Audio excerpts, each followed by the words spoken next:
Well, there is something very intimate about influencer marketing. When someone follows someone, they feel like they really know them. I mean, we all know that word of mouth and referral is like the best way to get business, right? Like it's that trusted advocacy, someone hand on heart saying like, hey, you should try this. I've used it. I recommend it. I like it. And so working with influencers is just doing that at scale. If you're flying a plane and you don't have a dashboard, you're screwed.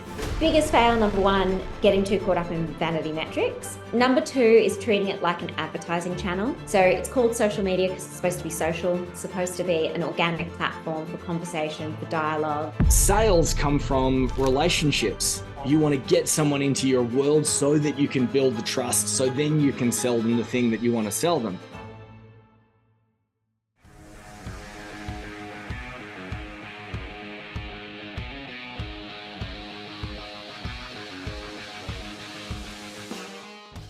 One of the hardest things that you need to get for your business is attention. Yes, we all live in an attention economy. There's two ways that we can get attention. We can do incredible stuff ourselves, or we can leverage the attention of other audiences. And this is sometimes called influencer marketing. Now, influencer marketing is one of those topics that people take in different ways. People have a mixed relationship with this idea of influencer marketing, but it's increasingly seen as a positive way to get in front of audiences that are not yours. So today we're going to break down this tricky topic, influencer marketing. And to help me out, I have with me Taryn Williams. She's the founder of Hashgifted. You might know her from other brands such as Wink Models and a bunch of others too. And Taryn knows all about this topic, influencer marketing. How are you, Taryn? Are you well? Really good. And I could not agree with you more about people having a mixed reaction when they hear the word influencer marketing. And I think, unfortunately, it has been tainted with some negative connotations or just some preconceived ideas about what it really means. Well, I was definitely dancing around the topic there. Before we get into it, Hashgifted, tell us what Hashgifted is and how that works. Yeah, so from a brand side, it allows them to connect with influencers purely on a contra-only collaboration basis. So Hashgifted, gifting, it does what it says on the tin. So it means that you can find creators who genuinely love your product and service. They want to try it, they want to receive it in exchange for creating content, sharing about your brand with their audience. And we capture all of the content in the platform afterwards to make it really easy for you to keep track of all of your campaigns. So from a brand side, it's sort of everything from startups right through to global corporates like Estee Lauder Group, H&M use it, Koala, Go-To Skincare, and there's about 5,500 creators on the platform around APAC. Because you are an incredible serial entrepreneur.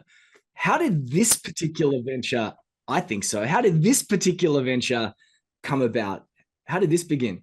Yeah, so I'm a creator myself, and I was constantly getting sent things to our office that I hadn't asked for, I didn't want, but mainly because PR agencies or direct brands had my mailing address. And so I'd feel really guilty and I'd post a couple of token stories because I felt really bad that these brands had probably spent so much money on these send outs. And then on the flip side, there was times where there were things that I genuinely wanted. You know, I'm going to Brisbane, I need a night's free hotel stay. I'd slide into the brand's DM, could we collab?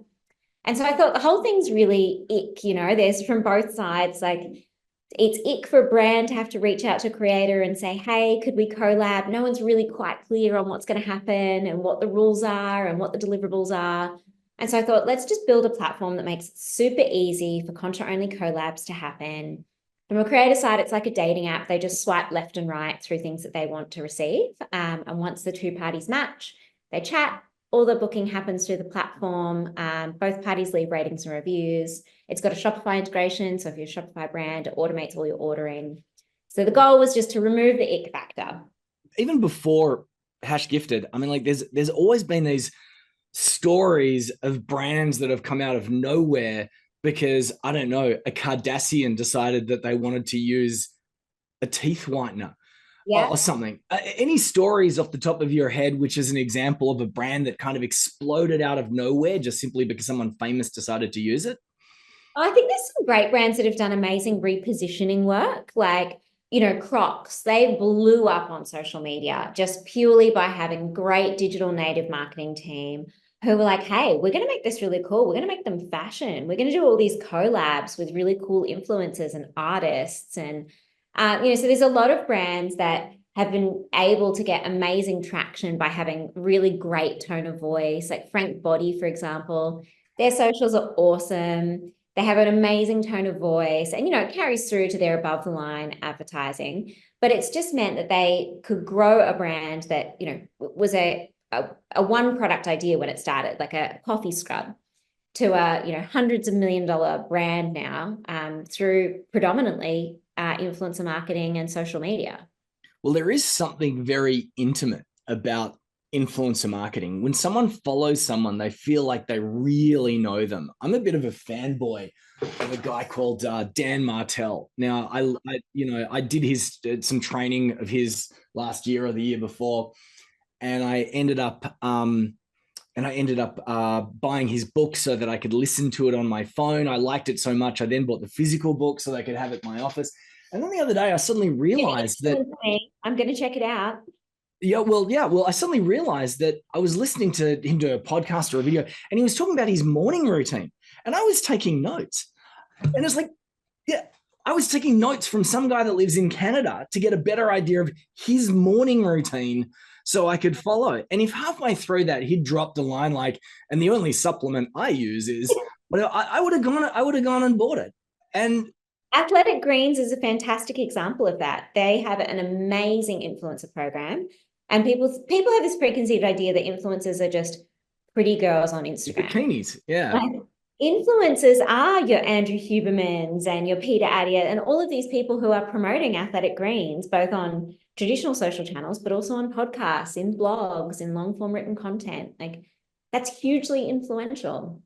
Before we get back to the episode, if you want to shortcut some of the tactics and strategies you're learning today, make sure you unlock our B2B client acquisition toolbox for free. It has over 20 guides and resources, calculators and templates to jumpstart your next B2B client acquisition campaign. Go to b2bschool.co/podcast. Go to that place to get the good stuff. Hit pause, go do that now before you get back to the episode. Yeah, I do remember when I was running Anthill magazine. I think I've got a copy of it up here, an old magazine from the old day. I remember Anthill. Made of paper and ink. I do remember people sending me, you were talking about people sending you like inappropriate stuff. Inappropriate's the wrong word, but just stuff you don't want. Yeah. We used to have a video. This is early days when we didn't have videos on phones, or we didn't even have iPads. We didn't have phones with videos. We had a camcorder camera that you could then download into a computer using a memory chip. But we used to do a video called The Monthly Swag. And what we just do is we just go through all the shit that people would send us during the month. And it was sometimes we're like, oh, this is really cool. And then other times we're like, what am I supposed to do with this? Yeah. And people used to send us a big pile, and you try and palm it off around the office. Like, surely someone that wants this branded towel or whatever. Like, yeah, and this poor guy, Sebastian, and I met him later, and we became friends. But we became such close friends that I ended up being the MC at his wedding. But he was a startup, and he sent me a shoe. And we looked at the shoe, and we couldn't work out why the hell this guy had sent us a shoe. And eventually we threw it away. What we didn't realize is that he was being really clever. And on the bottom, he'd turned it into a phone, like a Get Smart shoe phone. And in there was a thumb drive, and we were supposed to pull out the thumb drive and then put it in the computer and be dazzled. That's very cool. And instead, we spent 30 seconds looking at a shoe and then went and threw it in the bin. The poor guy. I thought you were going to say it was like a Cinderella story, and you had to find the other half. And yeah, it was too clever for his own good. But I remember getting sent stuff all the time, and it would have been lovely if there was a platform where I could say, these are the things I'm interested in trialing or testing, backlights for my studio, or because they're the questions that I get as a kind of influencer. There are always questions about what lighting I use, what camera I use, when I scribble on things, what apps I'm using. But let's get back to the bigger picture and what you do. So influencer marketing. The first thing that I want to hear from you is, what are some of the mistakes people make when they want to harness this form of marketing? Yeah. I think the biggest one is people getting caught up on the vanity metrics. So they decide, I just want someone with 100,000 followers or more. They don't really know why. They just know that these big numbers seem big and they seem exciting. So getting caught up on those, and like also, to a lesser extent, engagement rate, but they're just really looking at things from a very analytical perspective, instead of taking into consideration the whole picture. Like, what is the creativity of the storytelling? Are those 100,000 followers even on brand for you? Are they even your potential target customer? Or are they in a completely different vertical that are never going to convert to being interested in your product or your brand? So I think biggest fail, number one, getting too caught up in vanity metrics. Number two is treating it like an advertising channel. So it's called social media because it's supposed to be social. It's supposed to be an organic platform for conversation, for dialogue. It's the new town hall. It's where we all go for information, for learning, to share our thoughts, our experiences. If you treat social media and influencer campaigns like an advertising channel, it just reeks of ineffectiveness and becomes so polarizing. And it's damaging for your brand and it's damaging for the influencer. So I think they're the two biggest fails. Having a really contrived idea, I want you to post this thing at this time, this way, holding it this way, doing this thing, and it just, big fail. It'd just be like right now in the middle of this thing, I'm looking around for something around me, but just suddenly halfway through it, like going, and that's why I use Revlon. Exactly. Yes, guys and gals, occasionally I do wear makeup. And I've got this wonderful brush here that I use to comb my beard. I love that. Because I've got nothing to comb up here, so I have to comb down there. But to unpack those two bits, the vanity metrics is a really interesting one. It's like early stage startups. They're saying, all I need is 1% of the Chinese market and I'll be rich. It's this idea of, if I have the volume, I will be able to get an outcome. And we've had people come to our world. I've got a big database. You've got a big database, and they've said, can we market this to the database? And the first mistake that they make in our world is very similar to what you've described. They say, can I run what is seemingly like an ad to the database? So it's wrong, it's contrived, it's not value. And then the second mistake that they make is that just because of the volume, they think that there'll at least be someone in there that's interested. Whereas sales come from relationships. You want to get someone into your world so that you can build the trust, so then you can sell them the thing that you want to sell them. And it's interesting that you said no ads, because the best ads that we now know are actually not ads, they're value. And if we're harnessing the power of an influencer, they're famous because they're delivering some sort of value to their audiences. So why not get on board and offer value? Yes, I couldn't agree more. And I always say to brands, if you just take slightly longer to work on the relationship with the influencer and get to understand, they're generally like little mini media powerhouses.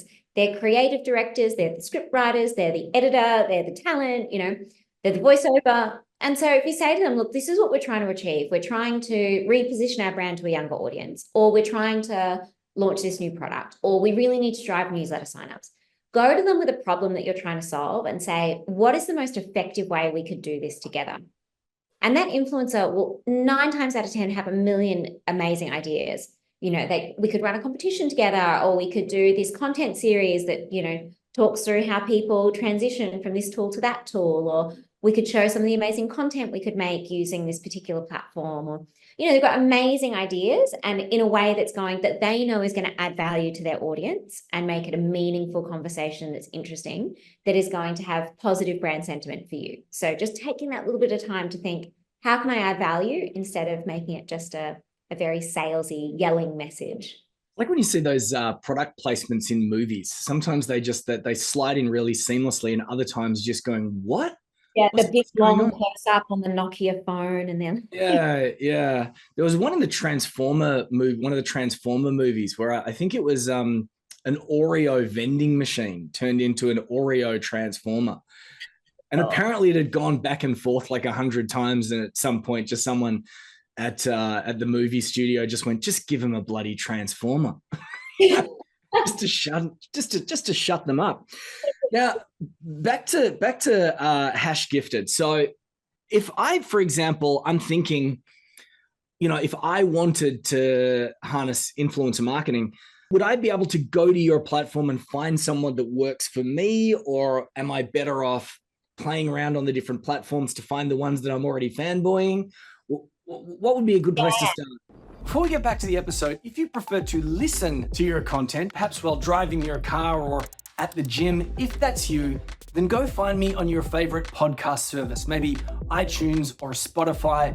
Search for the B2B School, subscribe to the channel, turn on the notification tab, and that way you'll never miss an episode ever again. Now, let's get back to the show. The reason I designed Gifted the way I did is that we wanted people who authentically really want to try the product or express an interest in the brand to basically to be swiping yes. So it's just for the creator side, they swipe yes or no. For them to be swiping and expressing that interest first, because the hardest thing for a brand is trying to identify who would even like this, who's even interested. Yeah. You've got a vegan food brand or, whatever it might be. How do you find those people that might be interested in trying your product or service? It can be really challenging.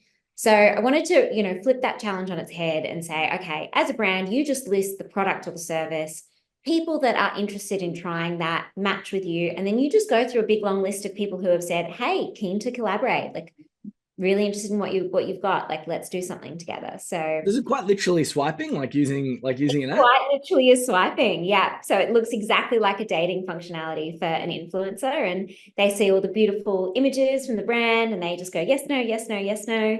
And then from a brand experience, they go through and they can see the engagement rate, follower count, past ratings and reviews of the creator, just all seamlessly in one place. That's really, really cool. And I'm assuming it's a two-sided market. You need the influencers. You also need the people that are selling the product. The influencers are getting on for free because they're influencers and they own the audience. And then the brand creators are paying like a monthly fee, or do they pay when it gets picked up? How does that work?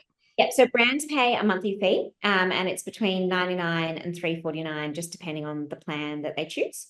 On the top plan, it's the main difference is that it includes all your content licensing. So if you want to use any of that content that gets created through the platform for ad sets or in your newsletters or homepage or anything, it's all included. So it's like crazy cheap.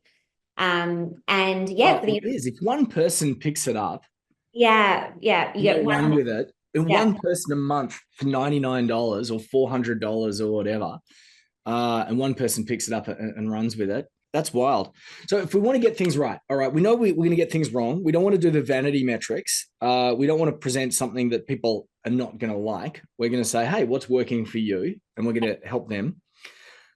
I was really fascinated with this swipe concept because my brain immediately went with this influencer marketing. How am I going to find the people? And I tells you, guys and gals, we're all in business and we know what it's like to try and go get a client. There's nothing worse than like knocking on someone's door and going, hey, let's explore ways that I can, that we could work together. And you're desperately hoping that they're going to say, yeah. You, Taryn, have flipped this. So you just put it out there and you go take it or leave it. And then someone says, I'll take it. And there's none of that awkwardness of feeling like, I have to go and politely tap on their door. Slide into the DMs. Cross your fingers and get left on red and all of those awful experiences. So yes, flipped it on its head. And so this way, influencers have different needs at different times. I'm sure there's been so many times in your life where you're like, hey, yeah, I'm traveling. I do nights free hotel stay would be awesome. Or our anniversary coming up, amazing restaurant visit would be great. Being able to just tap into that intent when you're like, look, now I do need this thing and I'm happy to do a contra only exchange because it's perfect in my time right now. So being able to tap into that is really what I want to try and solve for. So let's go back to the metrics. We don't want the vanity metrics. What are the type of metrics that we're looking for? So we do want to look at engagement rate. That does show us if someone's audience is engaged with the content that they're posting. So we want to see that they are having people who follow them actually looking at their content, engaging with it, whether that's, liking or sharing or commenting. I do always say, though, take this with a little bit of a grain of salt. So when you look at someone's engagement rate, you want to go and look at two things. One, to make sure that they're not in an engagement pod. So when you go and read all of those and look at them, is it just the same 10 people commenting, nice photo, or, this is great? Have a look at what are the quality of the comments? Are they people saying, hey, this top looks great on you. Did you get the extra small or the small? That's a really meaningful comment, right? As opposed to someone just saying, you look great, babe. So we really want to be looking for that kind of engagement. And then you also want to think holistically, how many people do you follow on social media whose content that you're really inspired by and you really like? Maybe the author you were just talking about, but do you like and comment on every single one of his posts? Probably not. Really, ever. So I'm the same. So there's lots of people who don't engage that way on social media. And so it doesn't necessarily mean that that person has a bad engagement rate. It can just be that they're actually in a particular niche or at a particular celebrity level where people don't naturally necessarily go and comment and ask questions or leave replies on their... Hey, Brad Pitt, what skin moisturizer do you use? Exactly. Why is he not getting back to me? That's not good. People don't think that way. Just taking those things into consideration. So engagement rate is important. We want to look at it, but we want to go that next level deeper and just explore if it's relevant for us. And then we also want to think about what is the quality of the content that that person is making. So if we were looking for great TikTok content, we might be looking for get ready with me videos or content that's like, here's how you do this particular thing. Here's how you use this software and before and afters and things like that. Comedy videos. So we want to be looking for really great, engaging storytelling and quality of content. Whereas if we were on maybe Instagram and we might be looking for a different type of content, we might be looking for something more polished. We're looking for a creator who can maybe make just beautiful visual stills or a more polished kind of video content that you would see on TikTok. So really digging into what is the quality of the content and the storytelling that that person can weave. So we want to look at that. We want to look at engagement rate. And we also want to look at, is their audience growing over time? So have they been on an upward trajectory? And are you able through that person to maybe influence and reach a larger audience by people that follow them as well? So for example, if you can't afford to maybe partner with a very top tier celebrity who's, got a couple of 100,000 followers, can you partner with one of their friends who maybe has, 20, 30,000 followers and know that you're also reaching that same sort of influential group? So just thinking about who else is in their social circles. Is it worthwhile? So for example, I've seen stories like that where, say, once again, one of the Kardashians buys something, introduces it to all the other Kardashians, and then it just goes off like a frog in a sock. Would it be useful to identify, I don't know, a bunch of different people? And judging by your platform, if you're paying like a one-off monthly fee, it doesn't really matter whether it's one person doing it or 10 people doing it all at once. I always say gifting one influencer or even doing a paid influencer campaign, if you just do one person one time, it's like running a TV ad once and expecting to make a difference. Yes, you might see, yes, I'm sure if you worked with a Kardashian and did one post, I'm sure you're going to see some sort of increase in traffic to site and conversions and things like that. But you are much better to work with a bunch of people, gift a bunch of people, and have a whole bunch of different audiences and subsets posting about your product. We call it flood the market. What you want a consumer to feel is that, oh my God, I see that product everywhere and everywhere. And it's really easy to do through gifting because you can cost a product or services usually pretty low. And so you can get the product out there into so many different people's hands. You can test different audiences. So does it work with a more mature audience? Does it work with people who are interested in these kind of things, health and fitness versus, beauty? So you can test those different sub-audiences and you can make people feel like the product is everywhere, as well as getting really great user-generated content that you can then use on other platforms. Do you spend much time on TikTok or Instagram? Sometimes I like to drop some of my best tips and tactics over there, bite-sized strategies that you can watch and implement extremely quickly. If you're into short-form content, go search Mr. B2B or James Tuckerman on your favorite short form platform, and I'll see you over there. Now, back to the show. I think I'm going to try and break your brain. How would we use this? Afternoon. I don't know if that's fair. It is Friday afternoon as we record this. How would we use this if we wanted to sell something a little bit more intangible? Yep. And there are levels of intangible. So, we can begin with something that's quite simple. I mean, like, this is not intangible, it's a pen. But then we might move into something that might be less intangible, which is a course or something like that, which is going to help you improve your handwriting.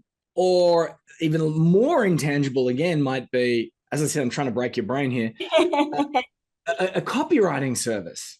Yeah, we've seen all of them. Haven't seen personally the handwriting course, but we have a gift up on the platform definitely seen pens.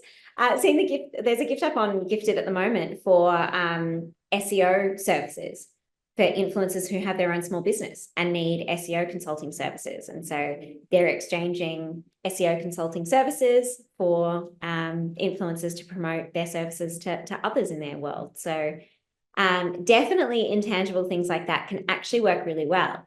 And it's actually from a B2B perspective, it's a really good way to exchange goods and services. So, if you're a PR agent, you can collaborate with an influencer who maybe has their own brand or is just looking to build their own brand. Or as you say, like copywriting services, so many different sort of service-based businesses that you can promote there. I know there's a very famous podcasting duo, and they hired, they didn't hire them. They did a collaboration with one of our clients where our client did their video editing for them.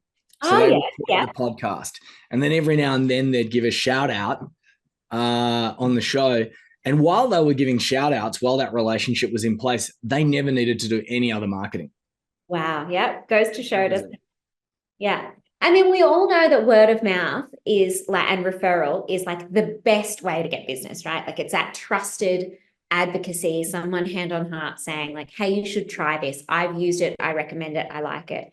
And so working with influencers is just doing that at scale. You also said before, when you were talking about influencers, you had to remind us, because we've got this vision in our head that, like, an influencer might be a pretty girl, in a bikini, or I keep referring to the Kardashians. I've never seen an episode in my life, but they're that famous. But you mentioned before that influencers are actually their own little media empires. Absolutely. And they exist in so many different places. Like, there's LinkedIn influencers, there's podcasters who are hugely influential, journalists, influencers, blog writers, there's all of these people who are incredibly influential in different niches and different ways. But they all need business services. So they all need an accountant. Yep. They most of them need SEO. Some people are going to need other things, but they all run different businesses. Now, if you're an HR consultant, they're probably a team of 3, if that, maybe 5, some of them. But then again, you've got Mr. Beast, who's got a business that's the size of a beast. Even Mr. Beast would require human resources. Correct. And I always say, don't forget, all of these people are, at the end of the day, they're people as well. So all of the same needs that all of us have just as human beings, like you said, tax and accounting, right? Like, all of us need that, irrespective of if we're influencers or not. So I think some people think, oh, it only works for product-based businesses, or it only works if you're in like the fashion and beauty niches. No, like, it really does. Like, you can find the right influencer for all of these different services. I'm just rewriting the title of this podcast. It will be how to use influencer services if you sell an intangible product like a B2B product or service. Yeah. Because I've never heard that talked about anywhere else. Thank you, Taryn. My pleasure. It's what I'm here for. Yeah, I said I was going to break your brain, and I didn't even get close. All right. I'm a big advocate of people using LinkedIn influencers as well. Like, I really think that when you can find that the person who shapes the key decision making of an organization, it could be the CTO, it could be the CIO, it could be HR department, whoever it is. Those people are influenced by someone, and they're, at the end of the day, they are human beings too. And they're not only on LinkedIn, whilst I think LinkedIn is a great platform for it. They're on Instagram, they're on TikTok, they're watching and consuming videos. And so who are they following and who are they interested in, and who would help shape that purchasing decision if they had to choose a new HR software? So it's really easy when you think about, when you walk it back that way and go, okay, this is their buyer persona. This is how old they are. This is what they're interested in. I call it their watering holes. Like, this is where they go. This is what they, what the publications they read. Once you walk backwards from there, it's really easy to go, oh, I know she would be influenced by, I don't know, this particular business leader or this particular, content expert in that bit, in that vertical. So it doesn't make it too hard to go and find the right person. If you liked this episode, can you do me a huge favor and go leave a review? This helps us get this podcast in front of more people and helps more people get unstuck.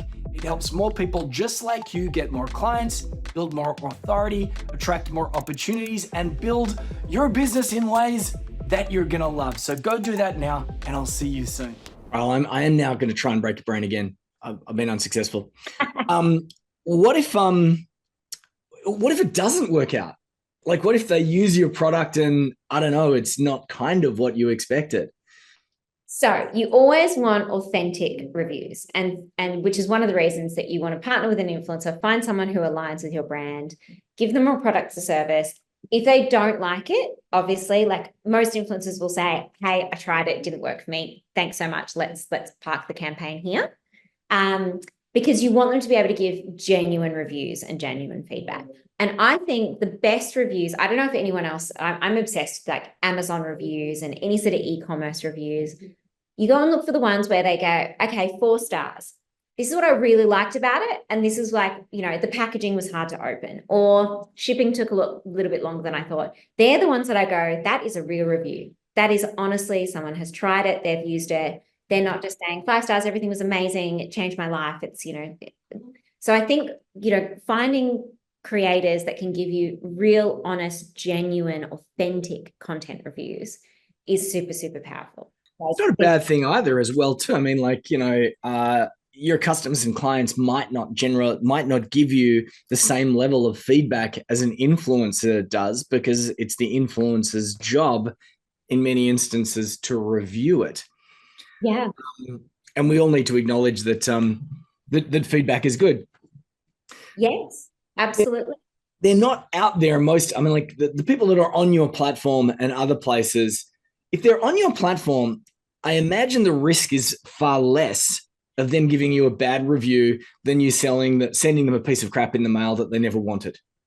Correct. And it's one of the reasons that I started Gifted, is that the PR backlash that brands were starting to get from sending out unsolicited products and services was really getting quite large. So there was a number of influencers, understandably, who would go on social media and say, look at this waste. I didn't ask to be sent this. Look at all of this packaging. This brand is so wasteful, and which is obviously terrible for the brand. They were trying to do the right thing and trying to grow their business and market, and so I understand that. But the PR backlash and risk from a brand perspective, or sending something out that could be a little bit tone deaf in terms of, okay, sending someone, a foundation set, for example, but it doesn't include their skin tone, and PR backlash there, or sending out clothing and it's not size inclusive. There's all of these sort of risks where if you are doing unsolicited gifting or sliding into someone's DMs and saying, hey, we love your style, like, could we send you some stuff, or would you like to try our service? And they come back and say, sorry, I charged $10,000 for that, and I cannot believe you've asked me to do that. And like, I'm so offended. And like, again, our risk. So the unspoken agreement, if it's through the platform, is that they're going to say something nice, or they're not going to say anything at all. Otherwise, they wouldn't be using the platform, and they're open to the ideas. So what I'm going to do is I'm just going to recap what we've talked about, and then I'm just going to ask you one final question, an easy one, I hope. Maybe this is the one that breaks the brain. Who knows? Mistakes. Don't focus on the vanity metrics. Remember, these are not ads. Now, in terms of executing on some of the strategies that Taryn's talked about, number one, I thought it really interesting to view the influencer, if you're using this from a B2B perspective, view the influencer as the business owner.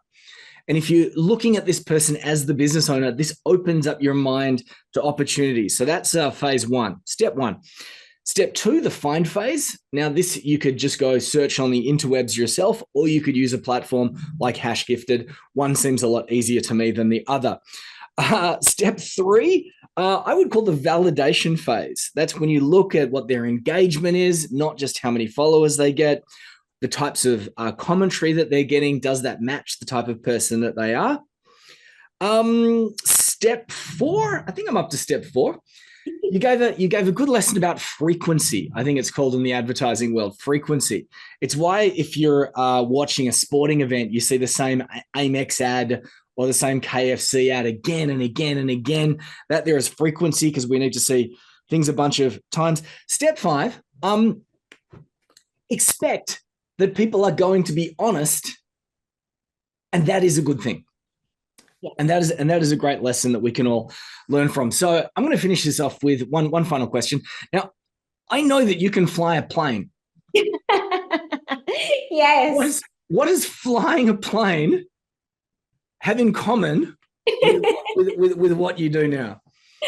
I do joke sometimes that, building a startup is very much like flying a plane and building it at the same time. Like you really are, it's a terrifying journey and pretty exciting. But look, I think learning to fly a plane and flying a plane is equal parts analytical thinking and understanding and, incredible amounts of data that you have to digest on a day-to-day basis. And coming up and, looking to the blue horizon and looking for the bigger picture and what's out there and the love of why you do it. So I think, building a startup and building businesses can be quite similar. You're ingesting a lot of information and data on a day-to-day basis to make sure the thing doesn't crash and kill everyone. And at the same time. Well, that's what I was thinking. I was thinking Hashgifted and a plane have got one thing very much in common. And that is, if you're flying a plane and you don't have a dashboard, you're screwed. Hashgifted will help prevent you from crashing and burning when it comes to influencer marketing. So on that note, thank you so much, Taryn. This has been awesome. Thank you for having me. This was a blast.